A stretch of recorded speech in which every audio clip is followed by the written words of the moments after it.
فامتثل أمر ربه طائعا وخرج ببني مسارعا فلما أسلم وتلاه للجبين وناديناه أي يا إبراهيم قد صدقت رؤيا إنا كذلك نجزي المحسنين إن هذا لهو البلاء المبين وجاء جبريل من الجنة بالقيس الذي قراياه هابيل فذبحه إبراهيم الخليل فداء ولده إسماعيل. Allahu Akbar, Allahu Akbar, Allahu Akbar, walillahil hamd. Saudaraku kaum muslimin rahimakumullah, mulai kemarin petang sejak munculnya bulan tanggal 10 Dzulhijjah sampai besok pada tanggal 13 bulan Dzulhijjah ini, semua umat Islam di seluruh penjuru dunia sama-sama memandangkan takbir, tahmid dan tahlil, mengagungkan kebesaran Allah sekaligus mensyukuri nikmatnya yang telah dilimpahkan kepada segenap umat manusia yang tiada ternilai harganya, terutama nikmat iman, Islam dan hidayahnya. Selanjutnya marilah kita bersyukur kepada Allah atas segala nikmatnya yang telah diberikan kepada kita sekalian, terutama berupa umur panjang dan kesehatan jasmani dan rohani, sehingga dapat bertemu lagi dengan hari yang berbahagia ini. Semoga dengan segala rahmat dan nikmat yang agung ini kita sekalian dapat melakukan segala amal ibadah dengan baik, sehingga hidup kita mendapatkan kebahagiaan abadi dan ridha dari Allah Subhanahu wa ta'ala. Dengan bekal iman, takwa dan hidayah Allah ini, marilah kita berjuang sekuat tenaga untuk memakmurkan dunia dengan amal soleh dan bimbingan wahyu ilahiyah yang sinarnya dapat menerangi seluruh alam jagat raya, sehingga membawa ketentraman, kedamaian dan kemakmuran merata. Allahu Akbar, Allahu Akbar, Allahu Akbar, walillahil hamd. Hari raya Idul Adha sebagaimana yang kita laksanakan dan kita ketahui bersama, bahwa pada hari ini semua umat Islam diperintah melakukan salat Idul Adha dan menyembelih hewan kurban baik berupa lembu, kambing dan unta. Perintah ini pada mulanya berawal dari syariat Nabi Ibrahim alaihissalam, di mana beliau diperintah oleh Allah melalui ujian yang diberikan kepada beliau agar menyembelih putra beliau sendiri, yaitu Ismail alaihissalam.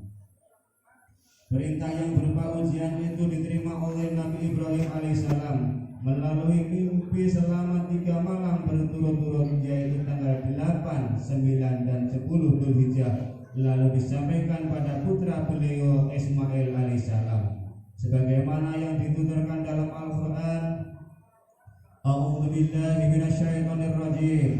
Falamma balaghu ma'ahu sa'ya qala ya bunayya inni ara fil manami anni adbahuka fanzur madza tara qala ya abati if'al ma tu'maru satajiduni insyaallahu minas sabirin.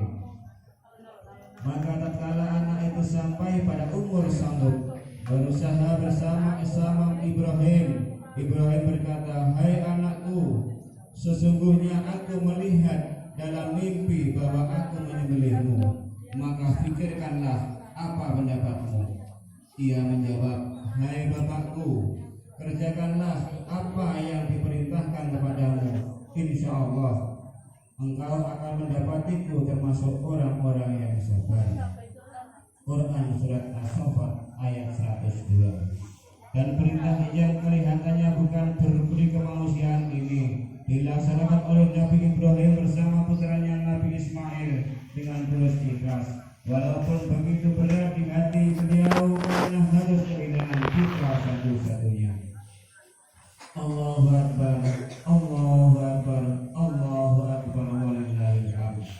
Kisah abadi sepanjang zaman ini bukan sekedar kisah yang nilainya sama dengan dongeng, cerpen dan sebagainya, tapi di dalamnya terdapat terdapat bukti nyata serta hikmah yang amat dalam, mengandung iktibar yang besar bagi kehidupan manusia sepanjang zaman, lebih-lebih bagi manusia yang hidup di zaman materialis dan banyak manusia yang semakin egois dan individualis ini. Tauladan agung yang telah diperankan oleh Nabi Ibrahim alaihissalam bersama putra beliau Ismail alaihissalam dalam kerelaannya berkorban yang tiada bandingnya sungguh sangat mengagumkan bagi semua orang. Sikap pasrah untuk berkorban demi untuk menunjukkan ketaatan beliau kepada Allah Tuhan yang amat dicintainya. Kerelaan yang tinggi untuk berkorban demi kepentingan agama Allah dan sekaligus bukti ketaatan padanya adalah sesuatu yang patut diteladani dalam kehidupan manusia sepanjang zaman, lebih-lebih dalam masyarakat yang sedang berkembang untuk mencapai kemajuan dengan berbagai kegiatan pembangunan. Di dalam masyarakat yang sedang membangun seperti negara Indonesia ini, sangat dibutuhkan manusia-manusia yang bersedia berkorban dengan ikhlas demi untuk mencapai kemajuan bangsa dan negaranya. Apalagi pada saat sekarang ini masyarakat dunia yang dilanda berbagai gejolak, tidak stabilnya ekonomi dan perdagangan di negara-negara berkembang, yang masyarakat masih banyak yang hidup di bawah garis kemiskinan. Adanya kesediaan berkorban sangat ditunggu-tunggu kehadiran dan kemunculannya di tengah-tengah masyarakat. Agama Islam mengajarkan kepada pengeluknya agar memiliki kesediaan dan keikhlasan berkorban demi untuk kepentingan agama, masyarakat, bangsa dan negara. Bahkan dianjurkan agar memberikan sesuatu yang terbaik untuk dikorbankan demi kepentingan umum. Sebagaimana firman Allah, A'udzu billahi minasyaitonir rajim. Lan tanalul birra hatta tunfiqu mimma tuhibbuna wa ma tunfiqu min syai'in fa innallaha bihi alim. Kamu sekali-kali belum sampai pada kebaikan yang sempurna sebelum kamu menafkahkan sebagian harta yang kamu cintai, dan apa saja kamu nafkahkan maka sesungguhnya Allah mengetahuinya. Quran surat Al-Imran ayat 92. Dengan demikian Islam tidak memberikan tempat pada sifat egois atau mementingkan diri sendiri, sebagaimana ditegaskan dalam firman Allah, A'udzu billahi minasyaitonir rajim, wa yusiruna ala anfusihim walau kana bihim khassasah. Dan mereka lebih mengutamakan orang lain atau kaum muhajirin daripada dirinya sendiri, sekalipun mereka sendiri dalam keadaan susah. Quran surat Al-Hasr ayat 9. Allahu Akbar, Allahu Akbar, Allahu Akbar, walillahil hamd. Dalam hubungan ini khususnya masalah tolong menolong kepada sesama muslim dengan mengorbankan apa saja yang dimilikinya, baik berkorban dengan harta, tenaga ataupun dengan lainnya.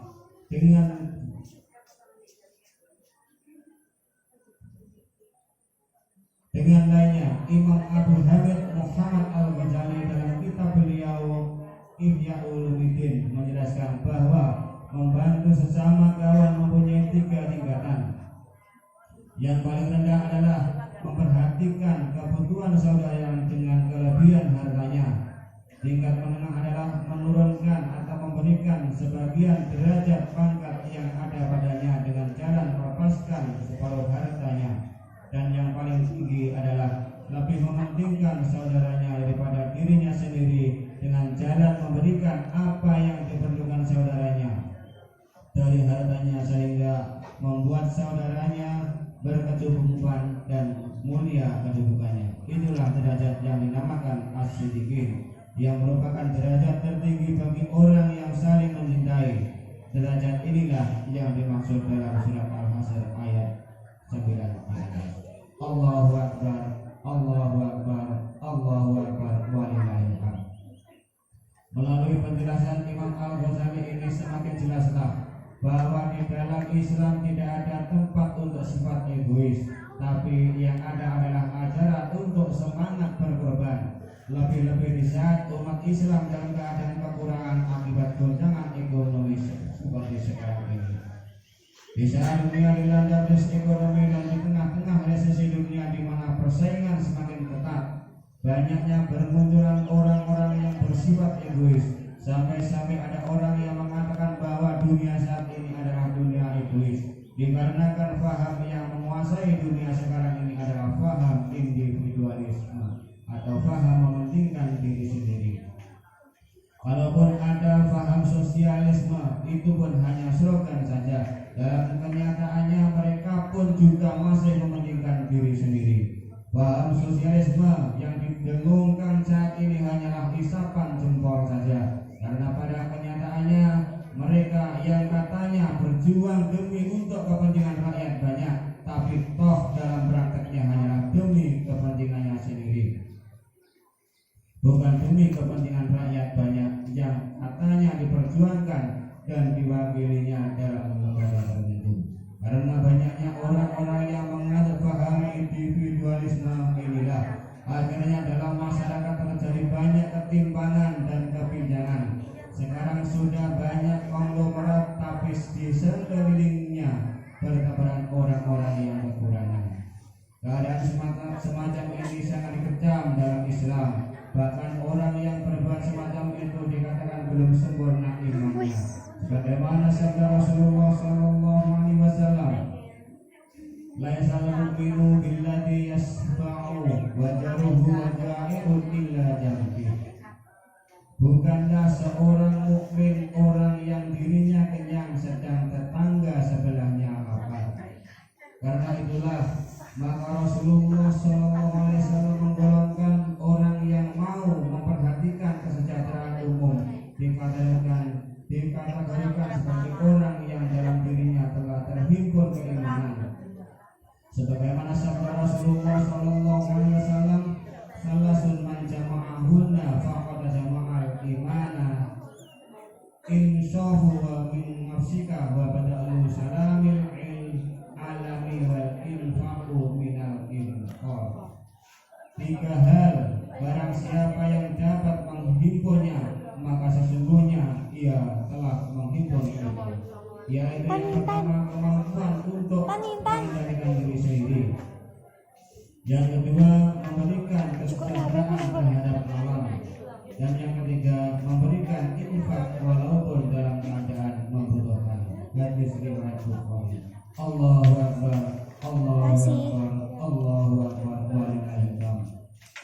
Saudaraku kaum muslimin rahimahullah, demikianlah hikmah memperingati peristiwa pengorbanan Nabi Ismail dan Nabi Ibrahim dan Nabi Ismail yang terangkai dalam hari raya Idul Adha. Mudah-mudahan pada masa sekarang dan masa-masa mendatang tetap tumbuh pahlawan Islam yang mempunyai semangat berkorban demi kepentingan agama, masyarakat, bangsa dan negara, dan Islam tetap jaya.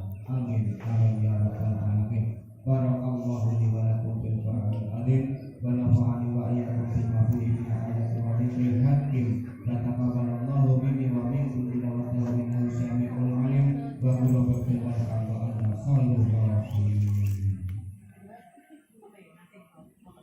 Allah